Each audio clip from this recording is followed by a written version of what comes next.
Kinematics पर ये है एक नज़र। तो काइनेमैटिक्स है ना, ये असल में गति का विज्ञान है। मतलब इसमें हम ये देखते हैं कि चीज़ें हिलती डुलती कैसे हैं, लेकिन अहम बात यह है कि हम उन फोर्सेस के बारे में नहीं सोचते जो उन्हें हिला रही हैं। आप इसे मोशन की ज्योमेट्री जैसा समझ सकते हैं। और ये तारों से लेकर रोबोटिक आर्म्स तक हर चीज़ की मोशन समझने के लिए बहुत ज़रूरी है। अच्छा, तो पहली बात, काइनेमैटिक्स में ना 3 चीज़ें बहुत ख़ास हैं। एक तो स्थिति, मतलब कोई चीज़ है कहाँ। फिर है वेग, यानी कितनी तेजी से और किस डायरेक्शन में उसकी जगह बदल रही है। और तीसरा है त्वरण, जो बताता है कि वेग कितनी तेजी से बदल रहा है। हाँ, और स्पीड, वो तो बस वेग का साइज है, डायरेक्शन के बिना।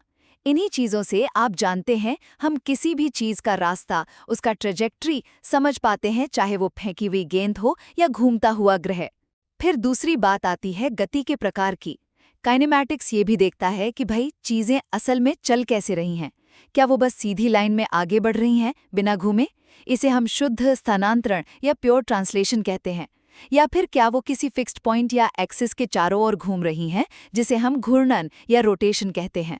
और हाँ, इस घूमने वाली गति को समझने के लिए फिर हम कोणीय स्थिति, कोणीय वेग और कोणीय त्वरण जैसे टर्म्स इस्तेमाल करते हैं। और तीसरी, आखिरी चीज़ है काइनेमैटिक बाधाएं या कंस्ट्रेंट्स। ये क्या है? ये वो सीमाएं या रुकावटें हैं जो किसी मशीन या सिस्टम के पुर्जों की गति को आप कह सकते हैं कंट्रोल करती हैं। जैसे जरा सोचिए दरवाजे के कब्जे के बारे में, है ना? या फिर वो पहिया जो जमीन पर बिना फिसले लुढ़क रहा है। ये सब इन्हीं बाधाओं के उदाहरण हैं। तो कुल मिलाकर काइनेमैटिक्स बस गति का गणितीय ब्यौरा है। ये फोर्सेस को परे रखकर सिर्फ उसकी ज्यामिति और समय पर फोकस करता है कि कोई चीज़ कैसे मूव कर रही है।